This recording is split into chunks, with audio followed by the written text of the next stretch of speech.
There we go. So right, we got the gameplay up. Zach, take it away, man. Yeah, so I played through Mega Man Battle Network, the first one. There it is. And it's a 2001 Game Boy Advance title from Capcom. And it was also available on, well, there were iterations of the series. Paul's playing with his stink bug. Yep, that's definitely a stink bug. Should have flushed his ass. And there was iterations of the series released on GameCube as well as mobile. I think there was some Nintendo DS and Wii U releases as well. I played it on original Game Boy Advance because that's how I own it, I guess. It's depending on where you buy it, you can get it for as cheap as $8 or as expensive as upwards of $50 or more. My wife bought it for me for my birthday, new in box. Like the only thing that was wrong with it was it wasn't in the original shrink wrap. Wow. Damn. I shudder to think. And she bought me the first two. I have Battle Network 2 also. And dude, which that's a is keeper my, right Battle there. Network 3 is my favorite. But Talking about the wife, not the game, but also the game.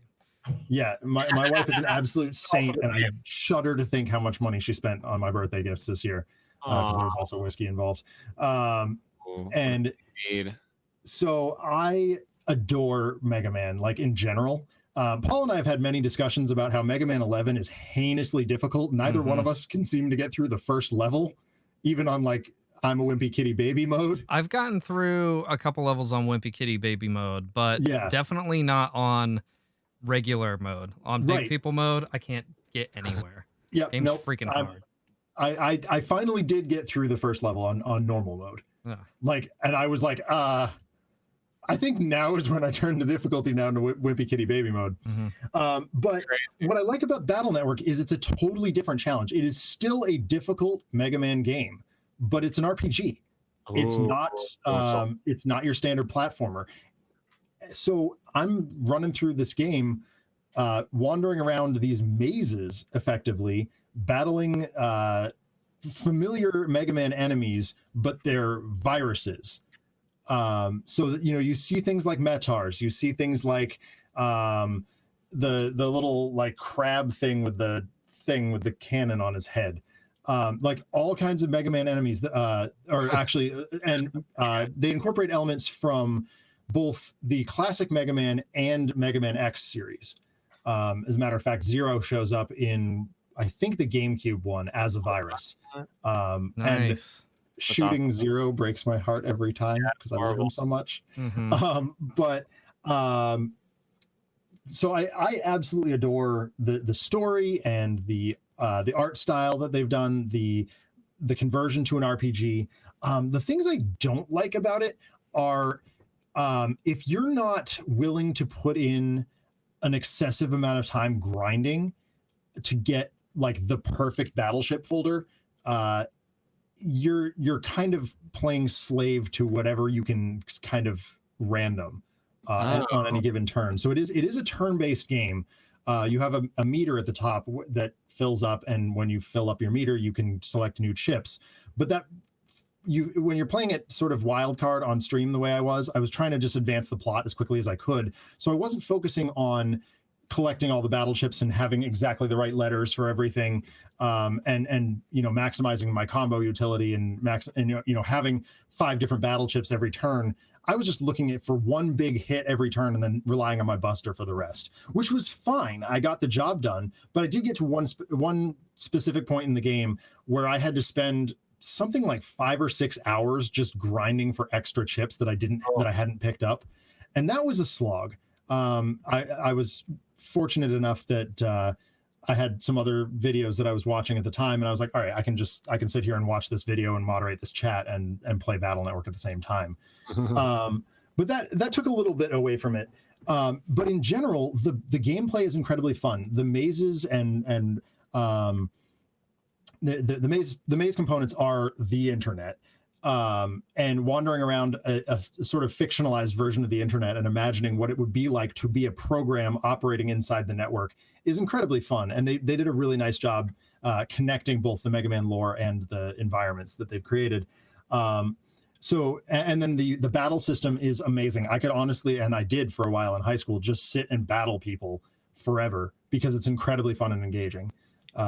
That turn-based select your chips and go nuts against your enemy. It also has like levels of strategy as well, because like you have to move around the like the little stage, the little battle you have arena. A 3x3 grid that you can move around in, and you have, it takes oftentimes, you know, several tries to figure out what an enemy is going to do and where you're going to be safe at any given time. Toward the end of the clip that Paul's got behind us right now, I found myself crippled against MegaMan because he's so unpredictable. He summons two particularly difficult, often viruses that operate in front of him, and then he's still attacking you up the middle. So there is no space on the board that is actually safe every single time. And then he's accidentally summoned two Metars that I just ignored and beat him that way, which is pretty awesome. The artwork is phenomenal. I absolutely love this take on MegaMan. It's a little bit more colorful and dynamic. It really goes with the internet theme. I actually, when I was in high school, I fell in love with this artwork so much that I started making comic strips with it. And I would basically lampoon each Battle Network game with my comic strips. So that was really fun. It's all sprite based, so it's really easy to manipulate in MS Paint. The music and sound are awesome. My capture card wasn't working for the first couple of streams, so it sounded kind of, RPD described it as like hard boiled or something like that. The music sounded weird, but it, like, playing it back, it still sounded awesome because it's that, you know, 16-bit chiptune music. Yeah. And they really did a nice job, you know, depending on what environment of the internet, what area of the internet you're in, differentiating it. So, you know, if you're listening carefully enough, where you are. There's no indication of what zone of the internet you're in. So you have to rely on the sound effects. You ever go into the dark web? Oh, yes, you do. Yes. Absolutely, Damn. that is definitely a part of the game. There's so the end game component takes place in the underweb, which is very clearly an analogy for the dark web, which is, it's really cool. I mean, for being a game that was released in 2001, it was kind of ahead of its time in that way. It took me, admittedly, the game took me a little bit longer than it probably should have. Again, because I was crippling myself by not having the perfect chips at any given time. I was just trying to race through the plot. It took me about 10 streams, so that's 20 hours. But that's a decent amount of time for an RPG like that. Yeah, exactly. And so I didn't find it upsetting at all to do that.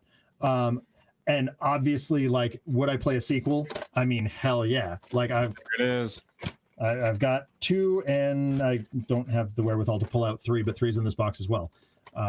And for, I told my wife that I wanted them for my birthday, and she was like, yes, I'll buy them for you. And I was like, great, cool. I figured she would just buy me the cartridges, and the fact that she bought me the whole kit and caboodle that's pretty impressive. Awesome. I love that. Fantastic. So as far as a MegaMan game is concerned, and like a classic MegaMan fan, I don't think I can rate it much higher than like a 7, but as rated on its own, I gotta go to an 8.59. Like, nice. it's really, really excellent.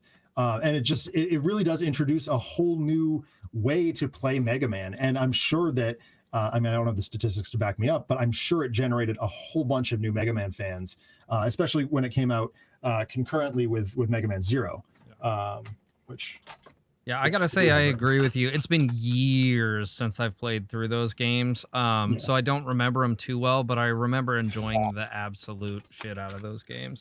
Yeah, and so my very unique take on. No, you're good, man. It's your review. Take. So with the fact that I bring this up, the Mega Man Zero collection, come on, Nintendo, do the right thing. Give us a Battle Network collection. We need it. It absolutely needs to happen, and it would fit so well on the Nintendo Switch. Come on, guys. This is our official cry. Please bring Battle Network to the Switch. We know you're watching.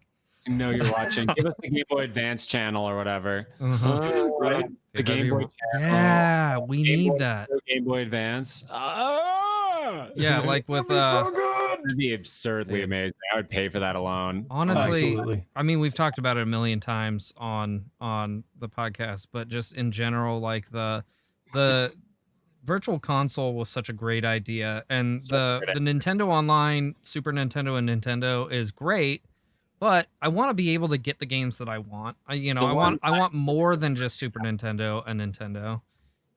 So they really nailed it on the Wii. Like, I feel like that I had Chrono Trigger and other shit, like, and like Paper Mario and all that. I was like, this is great. And it's like $8 for Chrono Trigger, and it's a $150 game in real life. It's like, of course I'm gonna buy that. It's amazing. And it's a ROM, whatever. But like, Nintendo really offered so much. And now, why don't they just offer that same thing? I just don't understand. They don't offer the same thing they already offered. What the fuck? It's just a lot on the Switch. Literally, just will be another square on the there's no harm in selling more of your product. I will literally pay money for it now. Absolutely, 100%. It's insane, and that brings us to my next point. Is like the current going price for Battle Network in specific is not particularly expensive. Like I if you just buy the cartridge, you can get it for like $8. Yeah, they're not pricey. So yes, worth playing, but in order to do that, you've got to have one of these that still works. Yeah, and got to be honest, I don't. I played it on the Hyperkin Retron 5, which defeats the purpose of having a handheld game. I mean, you could also play it on a DS Lite. Or let's think about this. What new current console has Nintendo created that is a handheld console too? It's a no-brainer. I know. What? Like, what? Let's re-release all of the handhelds. Yeah, right. Maybe they haven't thought of it yet. But maybe they're Come on. You don't think someone at Nintendo's like, hey, what if we do they could just release our handheld games called like the handheld collection, and it can cost $5 a month subscription. and I will pay for that.